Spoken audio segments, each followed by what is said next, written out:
Hello everyone, welcome back. It's me, Dee. Today I'm reviewing episode 3 of the Real Housewives of London. But before I do that, I just want to take one bite of my food.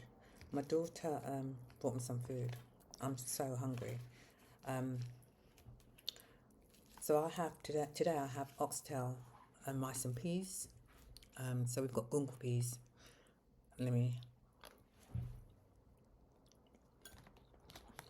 So good.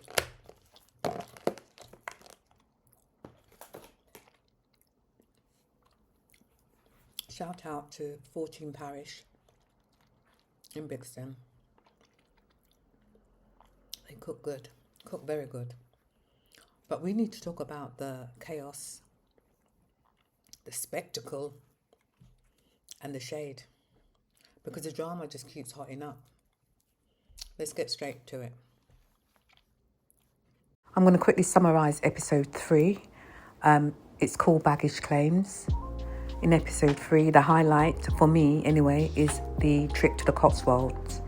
But at the start of the scene, you see Amanda and Panthea. They bump into each other in the park.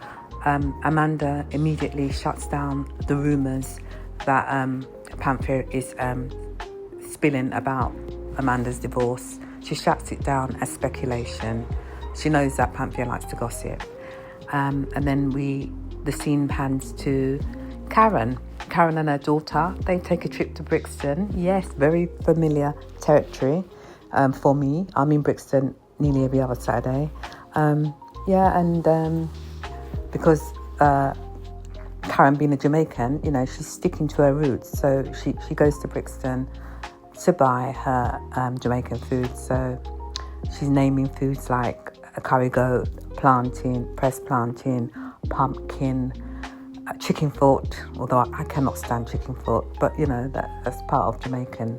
That's a Jamaican dish, chicken foot, and it's really refreshing to see Karen in Brixton. Karen talks about her roots in England, seeing England as the motherland, and she speaks about her grandfather having come over to England in the Windrush, and from a very young age she was familiar with England, with like English fashion, i.e. Clarks. Clarks was a staple for Jamaicans coming over here and sending stuff back to Jamaica. And the scene pans to Juliet Mayhew. We see her at home with a voice coach. We know that Juliet has a background in theatrics and drama. And Juliet is expressing to her voice coach and to Nessie when she arrives about her passion for singing. And we actually do hear Juliet Mayhew sing, and she is a brilliant singer. Kudos to her. And then there's the scene where Panthea has arranged a dinner for the girls to celebrate Iranian New Year officially. That's a very nice scene. You see them all dancing. Someone makes reference to the fact that Panthea is Iranian, but yet everyone else is dancing better than her. That was quite funny. I chuckled at that scene. And in that scene, when they're at dinner, there's a little bit of a little bust up again between Karen and Panthea, where Karen felt that Panthea is somewhat narcissistic, in that when Karen went to Panthea's house, all Panthea did was talk about herself. It was a me moment. And then we get into the big scene, the real fun of it all, in my opinion. When they arrive at the Cotswold, you see Nessie's beautiful estate. I was quite taken aback, and it's like, wow, She's saying that she lives next to the Royals, the Beckhams. I was quite amazed at the land and the acres. But it was fun. You saw the girls playing cheese rolling and welly wangling, where welly wangling is where you throw the welly as far as you can, and the one who throws it the furthest is the winner. You get to see inside Nessie's house, estate, mansion, castle, whatever it is. You get to see inside, and it's very regal, you know. Really, really impressed I was. And then the bus stop between Panthea and Karen ensues inside the Sprinter just before the red themed dinner. One of the standout scenes for me was when Panthea and Karen was in the Sprinter arguing about who's a lady and who's not. So basically all the girls are at the Cotswolds. Nessie's put on a red themed dinner party for the girls whilst they're at the Cotswold. So the girls had previously gone back to their hotel to change, get ready. So they come back now in the Sprinter to Nessie's estate.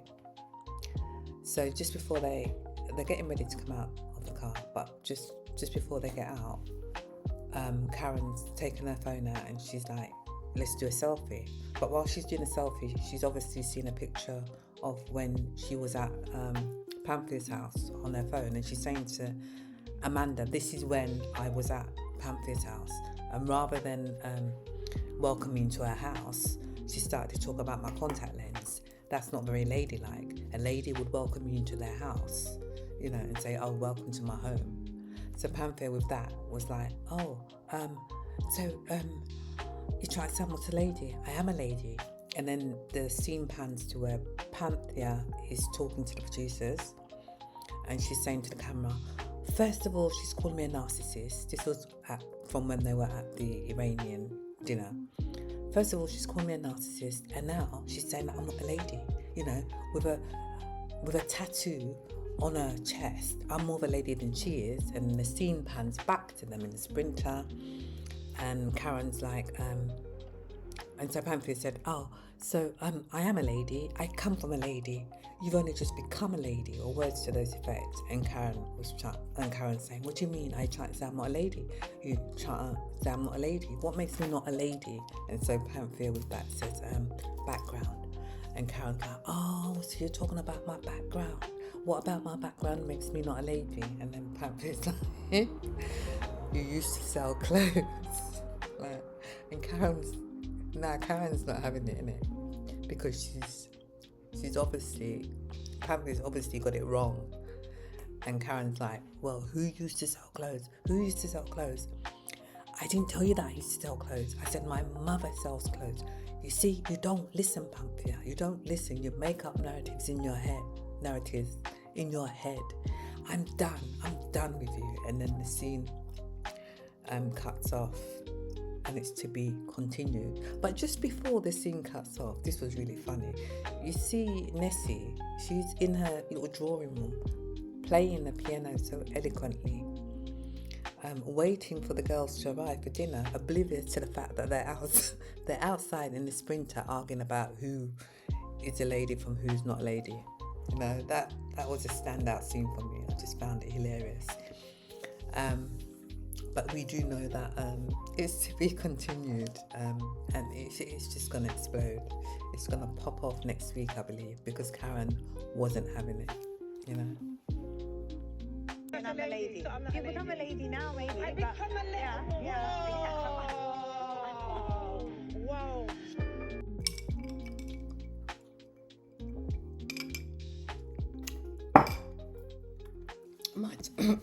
My take on the Panthea and Karen little bust-up is at this point, I don't know whether Panthea is doing things deliberately, or sometimes she just it's just a lack of emotional intelligence. Karen's issue about the contact lens compliment, is you've invited someone to your house, Panthea, and rather than greet them, you're jumping straight into the compliment. So I personally, if I've invited someone to my house for the first time, although I'm not going to say welcome to my house because that's not how I speak, that's not what I say. I might say welcome, or I might say thanks for coming. So it's the order in which you've done things. You've just gone straight and said, oh, I like your contact lenses.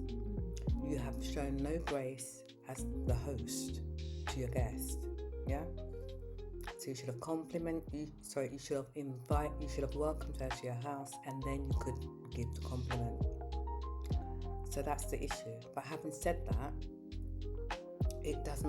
that doesn't necessarily make you warrant someone saying that you're not a lady. It's not ladylike, but it doesn't mean you're not a lady,